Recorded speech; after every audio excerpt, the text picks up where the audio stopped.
I call on Government Order of the Day number 8. Land Transport, Road Safety and Other Matters Amendment Bill, committee stage. I declare the House in committee for consideration of the Land Transport, Road Safety and Other Matters Amendment Bill. Mr. Speaker. Mr. Chairman.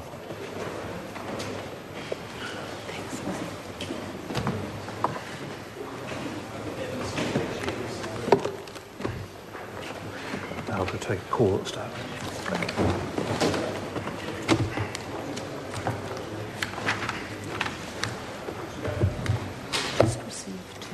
Mr. Chair. No, sorry.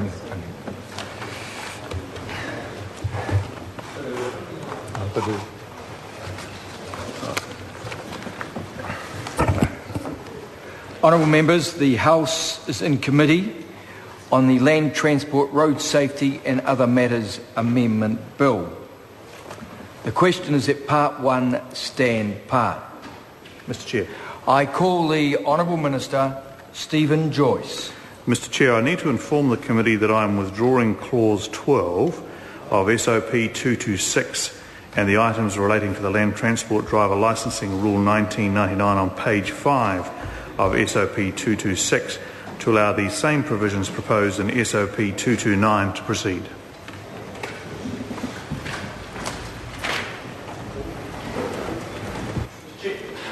I call the Honourable Shane Jones. Tēnā koe, Mr. Chair.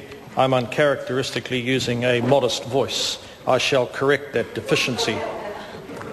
Sir, as has been intimated to the Minister and the Chair, in broad terms we support this bill. There are two particular areas that have caused us considerable angst, and I want to talk about the first one, sir, and that relates to the blood alcohol limit.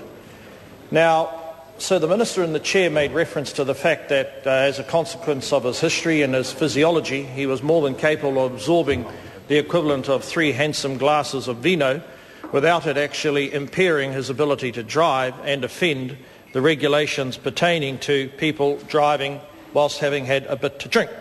Now, quite apart, sir, about the lack of wisdom in a Cabinet Minister making such a statement, but when you do believe, sir, you walk on water, you can say virtually anything until such time the forces of nature, otherwise known the electorate, correct that misapprehension.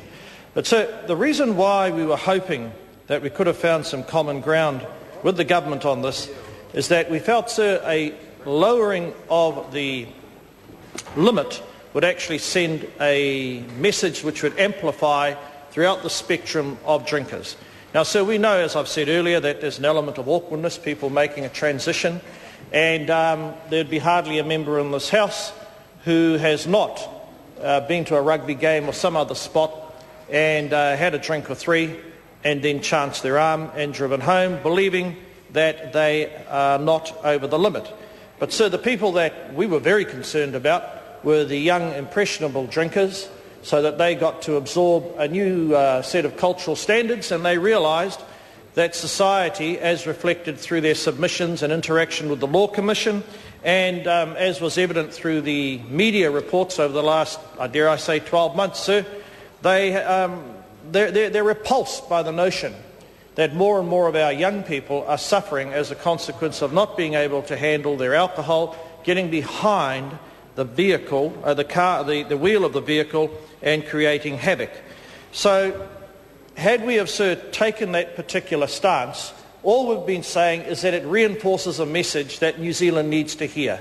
Sir, we heard from a whole host of parents' advocacy groups. You only have to read about such prestigious institutions as King's College to see that there is this endemic culture.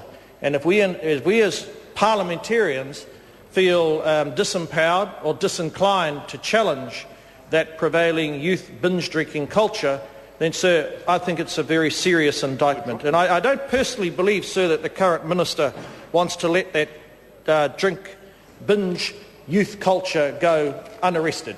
I do think, however, sir, that the current minister has missed a very good opportunity by not lowering the blood alcohol limit. So there are a variety of other things that we do agree with, though, so I don't want to be too churlish, but I don't think that, sir, that there's anything petty or there's anything unreasonable, sir, in challenging the minister to suffer a Damascus-like experience and introduce another change of heart and actually agree with my colleagues and I and work done by my predecessor, Mr Darren Hughes, who hopefully, sir, has got the time to listen in to these contributions, because we are carrying on from work that he initiated, i.e. that if you want to actually attack that element of our societal culture which actually either celebrates or remains indifferent to binge drinking, a good way to do it is to pass a regulation and cause people, either their parents, young people or other role models, to suffer as a consequence of not being prepared to change their ways. Sounds brutal, sir, but it tends to work in other spheres of life.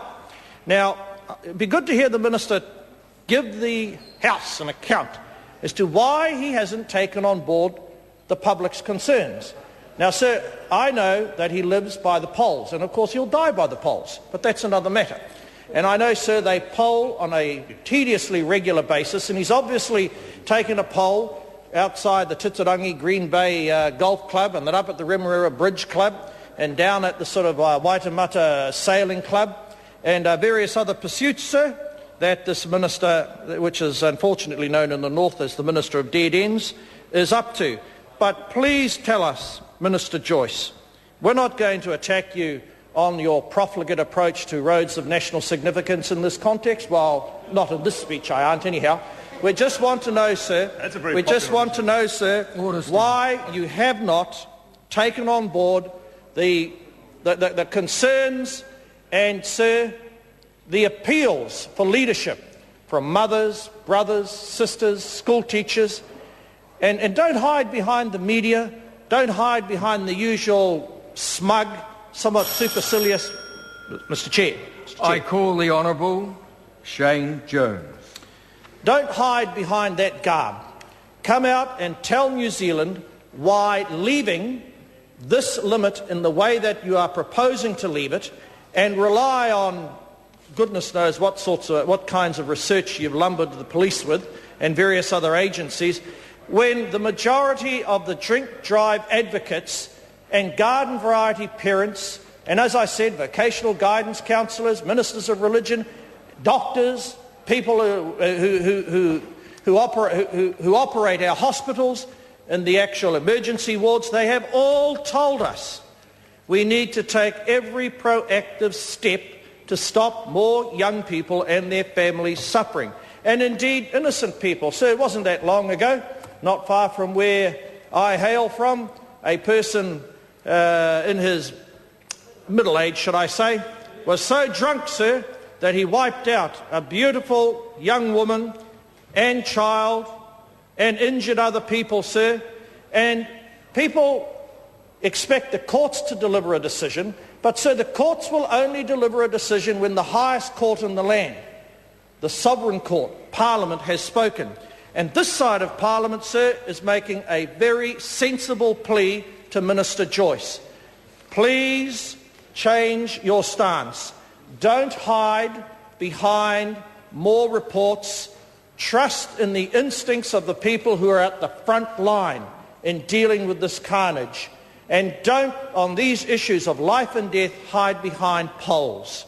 This is the kind of thing, sir, that you would expect a senior minister of the Crown to actually embrace and race towards exercising some leadership. Sir, this isn't some sort of shady commercial transaction which recently we've tried to pin him up. No, this is about simple, God-fearing Kiwis being afraid that this culture of binge drinking is going unimpeded. And, sir, no one has more power in this area than the Minister of Transport. So I think, sir, it's right that we amplify the fact that he has remained impotent on the issue. And, sir, it's not unreasonable for us to have a go. Now, I know there'll be advocates from sports clubs, entities such as the AA, they'll have a go at whoever the government might be as to whether or not this is too heavy-handed. But, sir, you can't trade on language such as safer journeys, or even in our case, see you there safe. The rhetoric is fine, but unless we're proactive on changing the elements that make up for safer driving, for safer culture, sir, I have serious concerns. So, sir, an additional area that has concerned me, sir, is the disproportionately high level of negative stats that impact or come from our young people. By that I mean rangatahi Māori, young Māori drivers. Sir, and I have had a fear that if we put this age up, etc., in terms of licensed driving, etc., it's going to have a disproportionately negative impact on our young people. As AA have said, sir, there seems to already be a different culture governing the decisions of many of our young Māori drivers. TPK have long since stopped doing anything proactive in that stance, as befits the approach of the current minister and his party.